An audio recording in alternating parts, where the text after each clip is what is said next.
Assalamualaikum warahmatullahi wabarakatuh. Pada hari ini, kita akan mempelajari modul 3 Perjuangan Rakyat ke arah Kemerdekaan Tanah Air dan masih lagi berada dalam topik 3.2 Persekutuan Tanah Melayu. Di akhir pembelajaran ini, diharap pelajar akan dapat menerangkan faktor penubuhan Persekutuan Tanah Melayu 1948. Rujukan boleh dibuat menerusi buku teks halaman 132 hingga 133. Persekutuan Tanah Melayu telah ditubuhkan pada 1 Februari 1948 dan terdapat 3 faktor utama yang menyebabkan penubuhan Persekutuan Tanah Melayu diwujudkan, iaitu yang pertama, penentangan orang Melayu terhadap Malayan Union, yang kedua, cadangan Raja-Raja Melayu dan UMNO, dan yang ketiga, sokongan pentadbir British yang menyebabkan Persekutuan Tanah Melayu telah terbentuk. Kita akan lihat apakah faktor yang menyebabkan penubuhan Persekutuan Tanah Melayu pada tahun 1948. Faktor pertama ialah penentangan orang Melayu terhadap Malayan Union. Yang pertama, orang Melayu, Raja-Raja Melayu, Cendekiawan Melayu dan UMNO telah berganding bahu membantah pelaksanaan Malayan Union kerana dilihat akan memberikan kesan yang buruk kepada Raja-Raja Melayu dan juga orang Melayu. Yang kedua, ahli Parlimen British iaitu Gemens dan Rhys-Williams telah menyaksikan bantahan orang Melayu terhadap Malayan Union semasa mereka menjalankan tinjauan. Seterusnya, yang ketiga, sekembalinya ke England, Gemens dan Rhys-Williams telah bertindak melaporkan hasil tinjauan tersebut kepada Dewan Parlimen British. Penentangan orang Melayu terhadap Malayan Union yang keempat dapat dilihat menerusi tindakan Gemens yang menyatakan dalam laporannya di Parlimen British bahawa sekiranya Malayan Union terus dilaksanakan, Tanah Melayu pasti akan berada dalam keadaan huru-hara. Ini kerana penduduk di Tanah Melayu membantah sekeras-kerasnya terhadap pelaksanaan Malayan Union. Yang kelima, walaupun pelbagai penentangan dan bantahan dilakukan terhadap penubuhan Malayan Union, sebenarnya persediaan untuk menggubal perjanjian Persekutuan Tanah Melayu telah dijalankan menerusi rundingan bersama Raja-Raja Melayu, UMNO dan juga pihak British. Cadangan Raja-Raja Melayu dan UMNO merupakan faktor kedua penubuhan Persekutuan Tanah Melayu pada 1 Februari 1948. Cadangan Raja-Raja Melayu dan UMNO bertitik tolak daripada pertemuan yang dilakukan pada 27 Mei 1946. Malcolm Macdonald iaitu Gubernur Jeneral dan Sir Edward Gen, Gubernur Malayan Union, telah mengadakan pertemuan dan rundingan bersama Raja-Raja Melayu di Kuala Kangsar. Pertemuan dan rundingan dilakukan bagi mengatasi konflik masyarakat Melayu dengan kerajaan British berkaitan isu Malayan Union.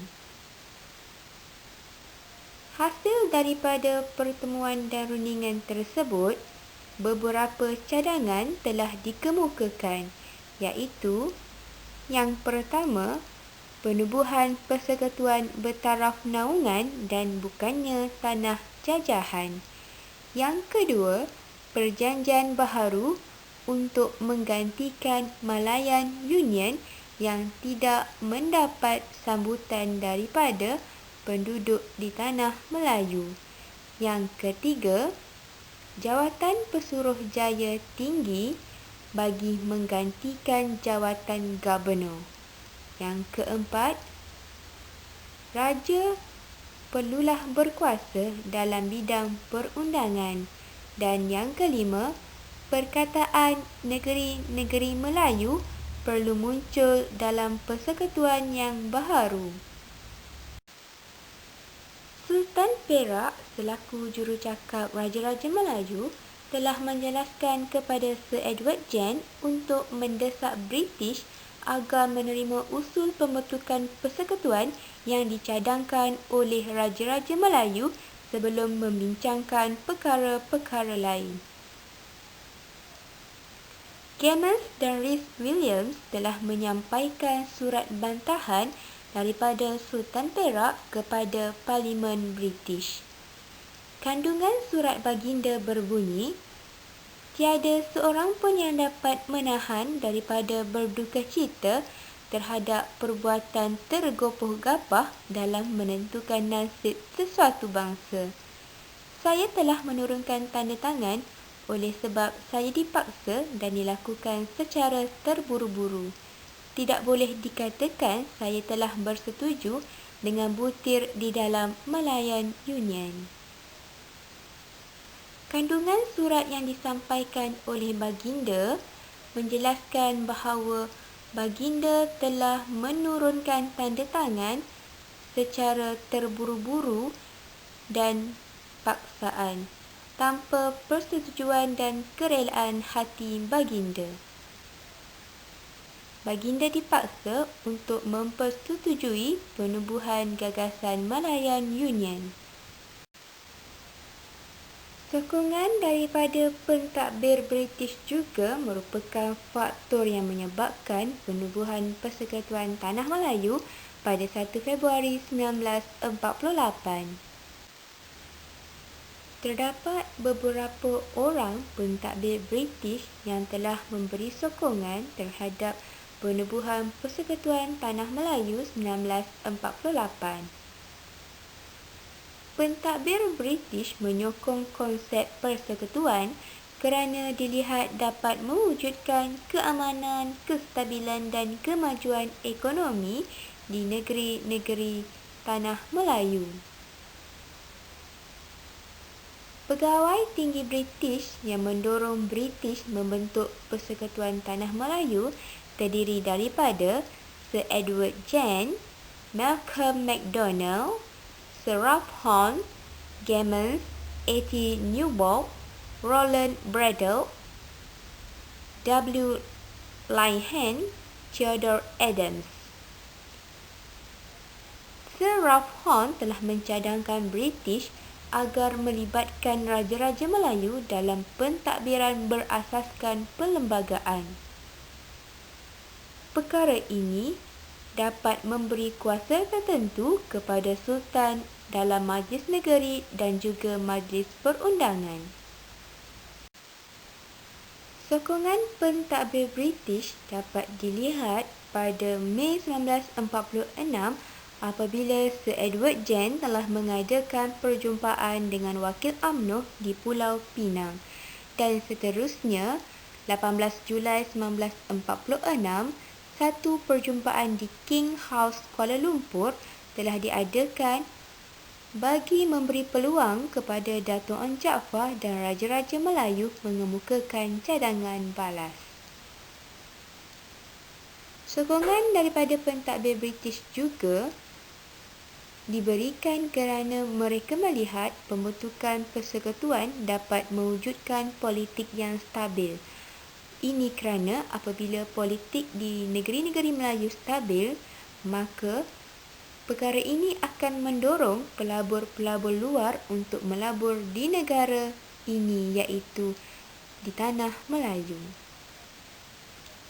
Seterusnya, British perlu melaksanakan dasar dekolonisasi, iaitu selari dengan saranan daripada Pertubuhan Bangsa-Bangsa Bersatu PBB menerusi Piagam Atlantik. Apakah yang dimaksudkan dengan dekolonisasi dan juga Piagam Atlantik.